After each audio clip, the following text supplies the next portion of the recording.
There's a specific kind of energy to Mark Waid's Flash run. It's not just the speed conveyed on the page, it's the way the story just pulls you in. I mean, you finish one issue, then the next, and then by the time the sun's set, you finished a volume.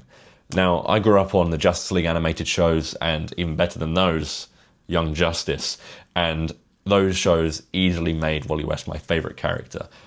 But having picked these up relatively recently, it's so cool to get a bit more from his supporting cast, and the big one, the heart of the story, what makes everything so fast-paced and ultimately really human, his relationship with Linda Park. Now, since we're going to be talking about something that is sharp, sweet, and impossible to put down, we're going to be pairing it with a classic lemon drizzle. It's not too complex, not too flashy, but once you start, you're going to be finishing it in one go.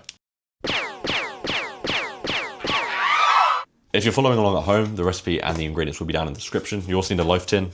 It's about this big. But let's start with preheating our oven to 160 degrees fan, or something crazy if you're American.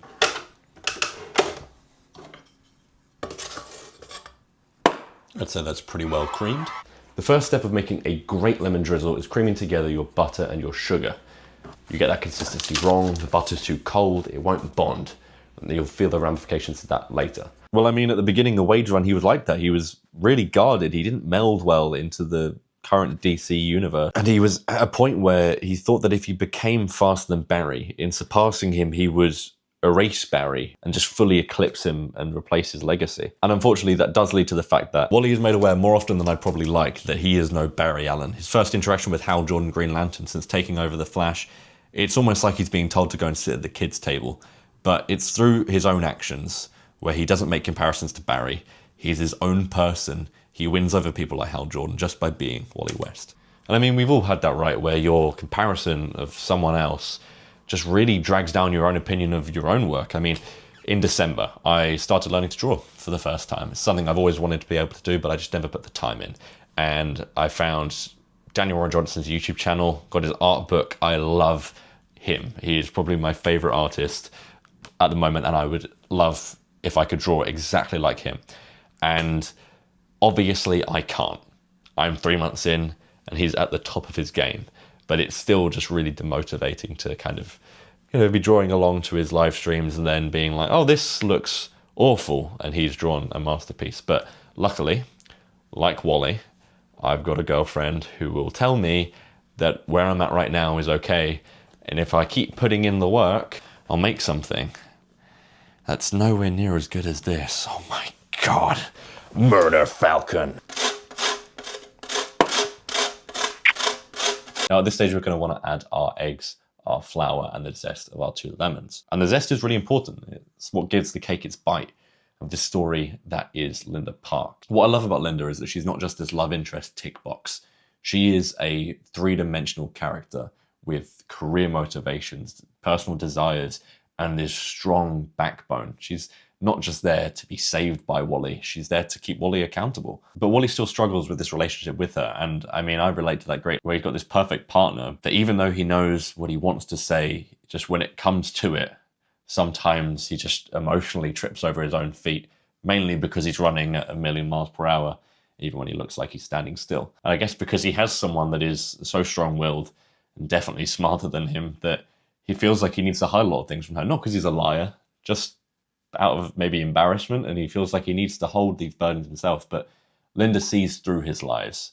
She's hurt by them at first because she thinks that he's hiding something to protect her, but in a way he's protecting himself. And it's through the revelations in the story that the relationship builds, and it's just what makes me fall in love with the run. Every time I see a picture of them together, I'm like, Sam, send this to Hannah. I'm like, this is us, this is me and you. She'll have no idea what I'm talking about. She's like, yeah, this stuff. No, just actually exit the pan. No, that's brilliant.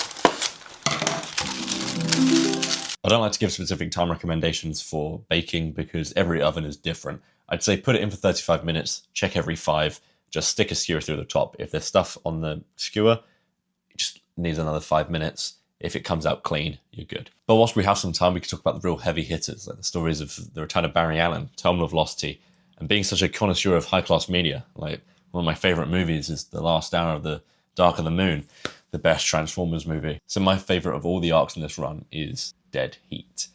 And yeah, sure, the return of Barry Allen, he deals with a lot of the internal struggles for Wally. you know, he develops himself, he becomes faster because of these mental blocks that he erases. Yeah, sure, in Terminal Velocity, he builds upon his relationship with Linda. These secrets that he keeps from her eventually build up and they cause this massive divide between them. And it's only once he truly opens up to her, allows her to ground him, she becomes his lightning rod, and he stops dissolving into the Speed Force. Sure, yeah, all right, I like it when my media says something.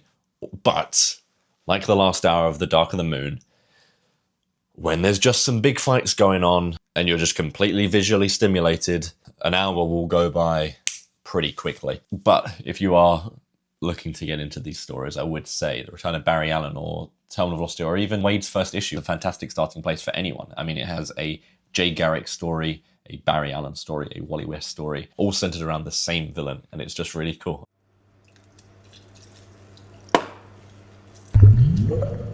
The final ingredient is the drizzle. It's the thing that takes a basic sponge and makes it so addictive. And for this comic, that is definitely the art, with artists like Greg LaRocque, Salvador LaRocca, and my personal favorite, Oscar Jimenez, for his work on Dead Heat. I mean, when I read that last issue for the first time, when Savitar and Wally are racing towards the barrier of the Speed Force, I think I must have taken a picture of every single panel.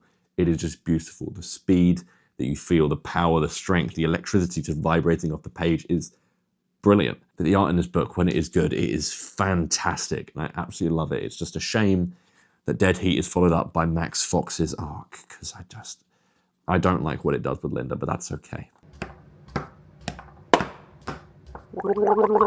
Now that your cake's done and out of the oven, you don't want to forget this final step. You want to poke holes all the way through the top, because if you don't, you pour your drizzle on top, it just becomes a glaze over the top. If you pierce through all the way to the bottom, that's what makes your drizzle. And it's a bit like Wally West's development. It's not just this surface level change.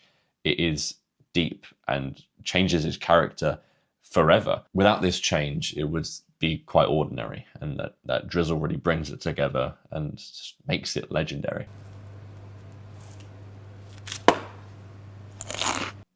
I'd say let it cool for a bit, but you can still enjoy it warm.